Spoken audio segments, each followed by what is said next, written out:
दोस्तों, आखिर क्यों होना पड़ा था सर्पों को जन्मेजय के यज्ञ में भस्म, और क्यों की थी आस्तिक मुनि ने उस यज्ञ में सर्पों की रक्षा। दोस्तों, कश्यप मुनि की दो पत्नियां थीं। एक का नाम था कद्रु और दूसरी पत्नी का नाम था विनीता। कद्रु सर्पों की माता थी और विनीता गरुण की माता थी। एक समय की बात है, भगवान सूर्य के रथ में जोते हुए अश्व को देखकर कद्रु ने विनीता से कहा कि बहन, तुम्हारे हिसाब से सूर्य के रथ में जोता हुआ यह अश्व कौन से रंग का है। विनीता कहती है कि बहन, मेरे हिसाब से तो यह अश्व सफेद रंग का है। विनीता कहती है कि बहन, तुम्हारे हिसाब से यह अश्व कौन से रंग का है। कद्रु ने कहा कि विनीता, मेरे हिसाब से यह अश्व काले रंग का है। कद्रु कहती है कि हम दोनों की बाजी लगानी चाहिए। यदि तुम्हारे कहने के अनुसार यह अश्व सफेद रंग का होगा तो मैं तुम्हारी दासी बन जाऊंगी, और यदि काले रंग का होगा तो तुम मेरी दासी बन जाओगी। विनीता ने वह शर्त मान ली और कद्रु के पास बहुत सारे छोटे छोटे सांप थे जो काले रंग के थे। उन्होंने अपने उन पुत्रों को आदेश दिया कि वे जाकर सूर्य के घोड़ों में जोते हुए अश्व के शरीर पर लिपट जाएं, जिससे वह काले रंग का दिखाई देने लगे। जिन पुत्रों ने कद्रु की बात मानने से इनकार कर दिया, अपने सर्प पुत्रों को उन्होंने श्राप दे दिया कि तुम लोग जन्मेजय के यज्ञ में आग में गिर करके भस्म हो जाओगे। अब कद्रु और विनीता दोनों ही एक साथ सूर्य के उस अश्व को देखने गई, तो उन्होंने वहां देखा कि अश्व काले रंग का है। विनीता वह बाजी हार गई थी, इससे वह बहुत दुखी हो गई। अपनी माता विनीता को दुखी देख करके गरुड़ जी वहां पर पहुंचे और कहने लगे कि माता, तुम्हें ऐसा कौन सा दुख है, मुझे बताओ। मैं अभी उस दुख को दूर करने का पूरा प्रयत्न करूंगा। जो पुत्र अपनी माता के दुख को दूर करने का प्रयास नहीं करा, उसका तो जीवन व्यर्थ हो जाता है। पुत्र की बातों को सुनकर विनीता ने कहा कि पुत्र, मैं अपनी सौतन कद्रु की दासी बन गई हूं। वह चाहती है कि मैं उसे कंधे पर उठा करके ले जाऊं। तो गरुड़ ने कहा कि माता, आप चिंता न कीजिए, मैं कद्रु को अपने पीठ पर उठा करके ले जाऊंगा। ऐसा कहकर गरुड़ ने अपनी पीठ पर कद्रु को उठा लिया और समुद्र के उस पार जाने लगे। तब उन्होंने बड़ी ही विनम्रता से पूछा कि आप मुझे मेरी माता को आप दासी भाव से मुक्त होने का कोई उपाय बताइए। उन्होंने कहा कि तुम मेरे पुत्रों के लिए स्वर्ग से अमृत लेकर के आओ, इससे तुम्हारी माता अवश्य ही मेरे दासी भाव से मुक्त हो जाएगी। तब गरुड़ जी स्वर्ग गए और उन्होंने इंद्र के साथ युद्ध किया और अमृत का कलश वहां से ला करके कद्रु को दे दिया। उस समय सारे सर्प अमृत पीने से पहले स्नान करने के लिए चले गए और उसी समय मौका देख करके इंद्र ने आकर के वह अमृत का कलश वहां से चुरा लिया। उसी समय की बात है कि जरत्कारु नाम के एक मुनि थे। वे बड़े ही धर्मात्मा और वेद के ज्ञाता थे। उन्होंने विवाह नहीं किया था और अकेले ही पृथ्वी पर निश्चिंत होकर भ्रमण करते रहते थे। उन्होंने एक बार जंगल में अपने पूर्वजों की आत्माओं को एक गुफा में कैद हुआ पाया। उनके पितरों ने कहा कि बेटा, तुम विवाह कर दो, जिससे हम लोगों को इस भयानक गुफा से मुक्ति मिल जाएगी। तब जरत्कारु ने कहा, अगर मुझे मेरे ही नाम वाली पत्नी मिल जाएगी तो मैं अवश्य उससे विवाह कर दूंगा। ऐसा कहकर वह वहां से चले गए और स्वच्छंद रूप से पृथ्वी पर विचरण करने लगे। कद्रु ने बात न मानने के कारण अपने जिन पुत्रों को आग में गिरकर भस्म होने का श्राप दिया था, वे वासुकी नाग आदि सारे नाग ब्रह्मा जी के पास गए और उससे सांप से बचने का उपाय पूछा। तब ब्रह्मा जी ने कहा कि वासुकी जरत्कारु नाम के एक श्रेष्ठ मुनि हैं, तुम अपनी जरत्कारु नाम की बहन को उन्हें दे दो। इन दोनों से जो पुत्र उत्पन्न होगा वही तुम लोगों की रक्षा करेगा। जरत्कारु के उस पुत्र का नाम आस्तिक होगा। वह अत्यंत ही धर्मात्मा और वेदों को जानने वाला महान पुरुष होगा। ब्रह्मा जी की आज्ञा को पाकर वासुकी ने जरत्कारु नाम वाली अपनी बहन का विवाह जरत्कारु मुनि से करवा दिया, जिससे आस्तिक नाम के महान ऋषिवर उत्पन्न हुए। उन्होंने ही जन्मेजय के यज्ञ में कद्रु के श्राप से भस्म होने में सारे सर्पों को बचाया था। अपनी माता के कुल की रक्षा करने के लिए ही तक्षक नाग की प्रार्थना पर उन्होंने यह काम किया था।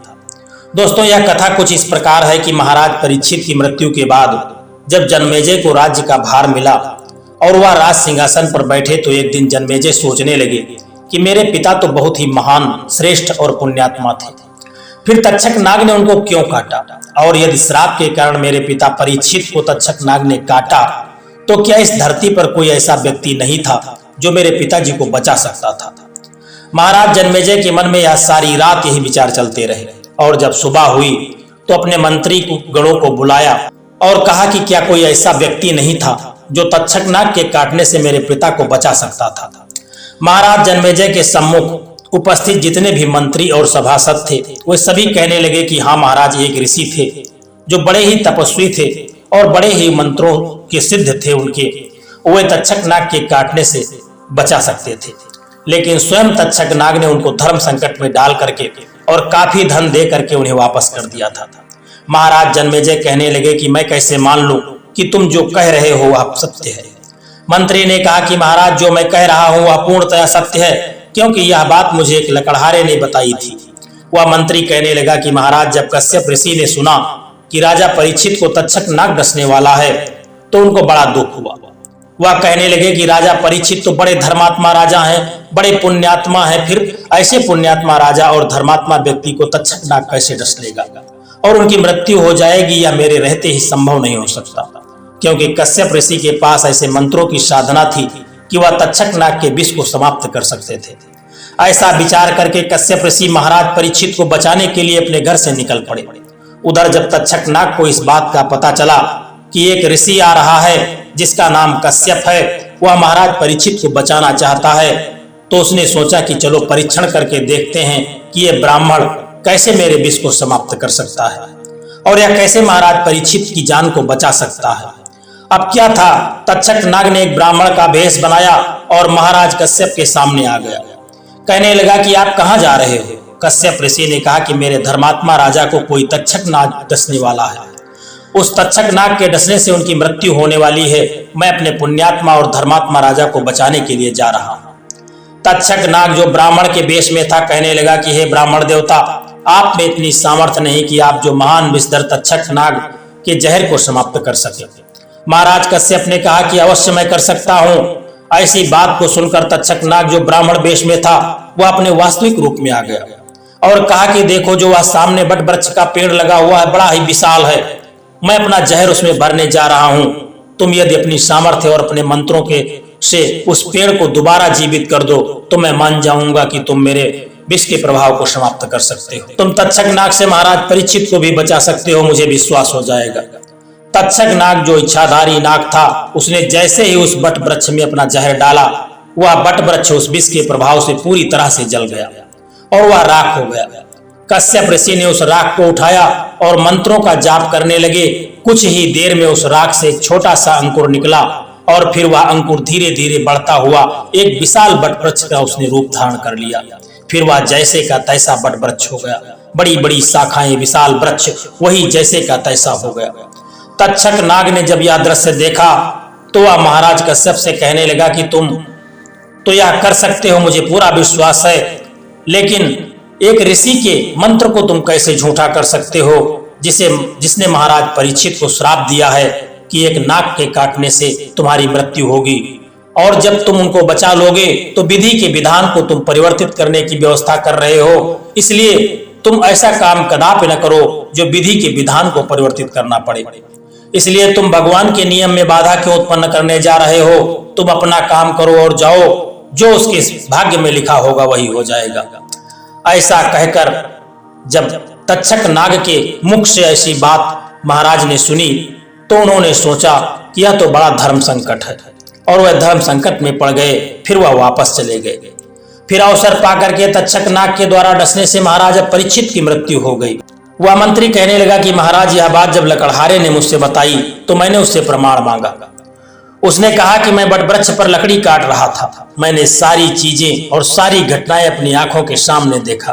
फिर उसी पेड़ के साथ जो पेड़ की गति हुई वह मेरी भी हुई। महाराज जन्मेजय ने मंत्री के मुख से जब यह बात सुनी तो उन्होंने सर्प यज्ञ करने का निश्चय कर लिया। जन्मेजय के यज्ञ में सर्पों का हवन होते रहने से बहुत से सर्प नष्ट हो गए, केवल थोड़े से ही बच रहे थे। इससे बासुकी नाग को बड़ा कष्ट हुआ। घबराहट के मारे उनका हृदय व्याकुल हो गया। उन्होंने अपनी बहन जरत्कारु से कहा कि बहन, मेरा अंग अंग जल रहा है, मुझे चारों तरफ दिखाई नहीं दे रहा है, मुझे चक्कर आ रहा है, मुझे बेहोशी छा रही है, मुझे लगता है कि यह सारी दुनिया घूम रही है। ऐसा सोच सोच करके मेरा कलेजा फटा जा रहा है। मुझे ऐसा दिखाई दे रहा है कि अब मैं विवश होकर उस धधकती आग की ज्वाला में जा पहुंचूंगा। इस यज्ञ का यही उद्देश्य है। मैंने इसी समय के लिए तुम्हारा विवाह जरत्कारु ऋषि से किया था। अब तुम हम लोगों की रक्षा करो। ब्रह्मा जी के कहने के अनुसार तुम्हारा पुत्र आस्तिक इस सर्प यज्ञ को बंद कर सकेगा। वह बालक होने पर भी श्रेष्ठ वेद वेदता और वृद्धों का माननीय है। अब तुम उससे हम लोगों की रक्षा के लिए कह दो। अपने भाई की बात सुनकर ऋषि की पत्नी जरत्कारु ने सब बात बतलाकर नागों की रक्षा के लिए आस्तिक को प्रेरणा दी। आस्तिक ने माता की आज्ञा को स्वीकार किया।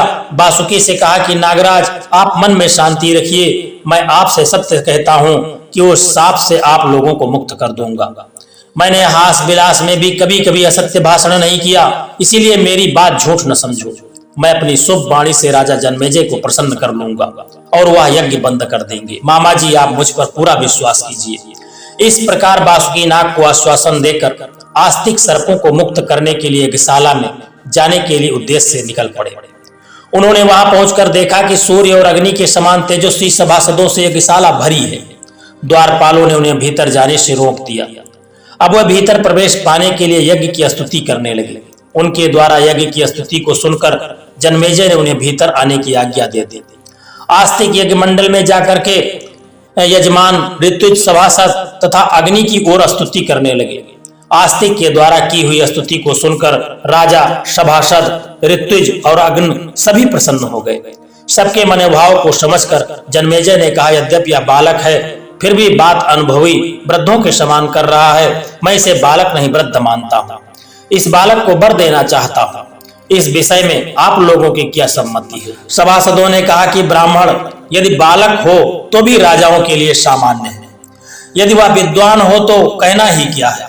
अतः आप इस बालक को मुंह मांगी वस्तु दे सकते हैं।